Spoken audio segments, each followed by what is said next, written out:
continued, to repel the greatest of the two dangers on the expense of the lesser one is an Islamic principle which should be observed. It was the tradition of the people of the Sunnah to join and invade fight with the righteous and non-righteous men.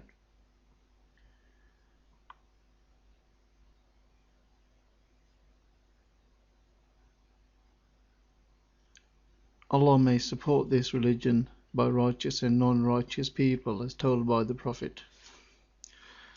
Kind note, whatever is told by the Prophet, peace become upon him, is available in the Quran, no other books. And whatever is revealed by the Prophet Isa ibn Maryam, Jesus Christ, is revealed amongst the Holy New Testament or the Injil. And the other apostles have revealed words in the other books contained in the Torah. If it is not possible to fight except with the help of non-righteous military personnel and commanders, then there are two possibilities. Either fighting will be ignored and the others, whom are the great danger to this life and religion, will take control, or to fight with the help of non-righteous rulers and therefore repelling the greatest of the two dangers and implementing most, though not all, of the Islamic laws.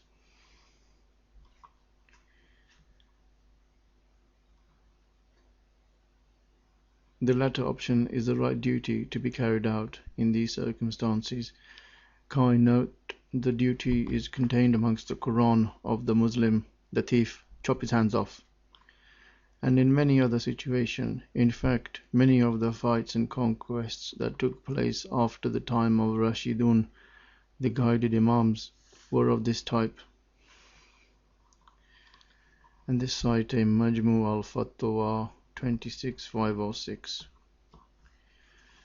which if was given by the royal family, then it's feasible to be executed. It is legitimate. No one, not even a blind or deaf person, can deny the presence of the widely spread mischiefs or the prevalence of the great sins that had reached the grievous iniquity of polytheism, and to share with Allah in His sole right of sovereignty and making of the law. The greatest of all sins that will never be forgiven is detailed among the Holy New Testament, the Injil. Blasphemy against the Holy Spirit will never be forgiven. This is the greatest sin. I don't know what they think the greatest sin is. Continuing, the Almighty stated, and when Luqman said to his son, while he admonished him, O my son, do not associate aught with Allah. Most surely polytheism is a grievous iniquity. Luqman 31:13. Man-fabricated laws were put forward permitting what has been forbidden by Allah, such as usury and other matters. Banks dealing in usury are competing.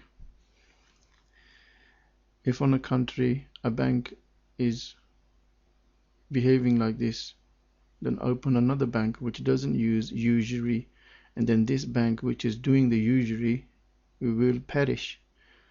Banks dealing in usury are competing for lands with the two holy places and declaring war against Allah by disobeying His order. Allah has allowed trading and forbidden usury. So if a people are using usury, what is the best course? Not to deal with them. Baqarah 2275 Al-Baqarah. All this taking place at the vicinity of the Holy Mosque in the Holy Land.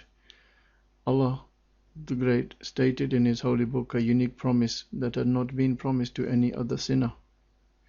To the Muslims whom deals in usury, O you who believe, be careful of your duty to Allah and relinquish what remains due from usury if you are believers, but if you do not, then be appraised of war from Allah and His Apostle.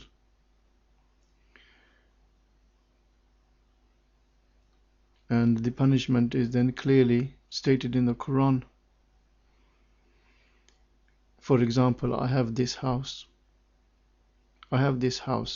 and I use usury. What type of war can I expect from Allah? That this house has like an earthquake. Now, what war can I expect from his apostle, peace be upon him?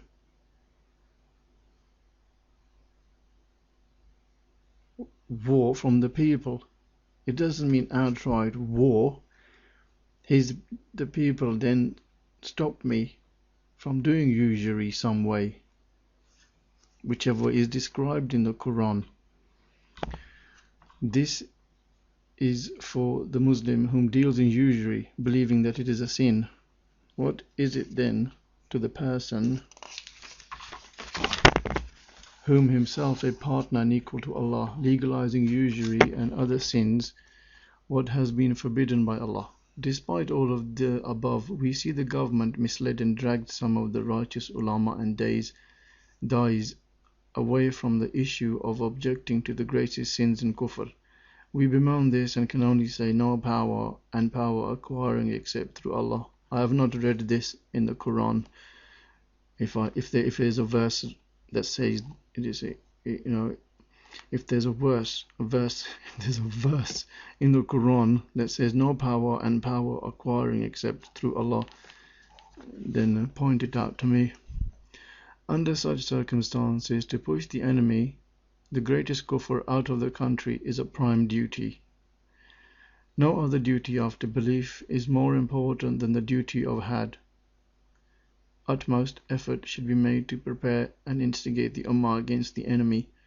The American-Israeli alliance occupying the country of the two holy places in the route of the Apostle, Allah's blessings and salutations be upon him, to the furthest mosque, Al-Aqsa Mosque. Also to remind the Muslims not to engage in an internal war amongst themselves, as that will have grave consequences, namely consumption of the Muslims' human resources, as most casualties and fatalities will be among the Muslim people, exhaustion of the economic and financial resources, destruction of the country infrastructures, and disassociation of the society. Destruction of the oil industry, the presence of the USA Crusader military forces on land, sea, and air of the states of the Islamic Gulf is the greatest danger threatening the largest oil reserve in the world.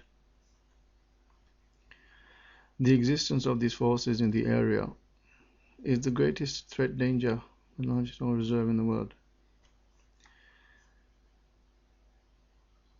A kind note, I think the greatest threat to oil reservation is excessive use of the resource. The existence of these forces in the area will provoke the people of the country and induces aggression on their religion, feelings and pride, and push them to take up armed struggle against the invaders occupying the land. Therefore, spread of the fighting in the region will expose the oil wealth to the danger of being burned up. The economical interest of the states of the Gulf and the land of the two holy places will be damaged, and even a greater damage will be caused to the economy of the world. I would like here to alert my brothers, the Mujahideen, the sons of the nation, to protect this oil wealth and not to include it in the battle, as it is a great Islamic wealth and large economical power essential for the soon to be established Islamic State by Allah's permission and grace. Saudi Arabia is already an Islamic State, and it contains the best community whom the world of Muslims should follow, and whom are non-Muslim who want to be Muslim, they should seek guidance from them. If you live on England and you are convert Muslim, do you want this country to be all Muslim, governed by Islamic law? This is the question. This is the question. You live on this country. Do you want it to be governed by Islamic law?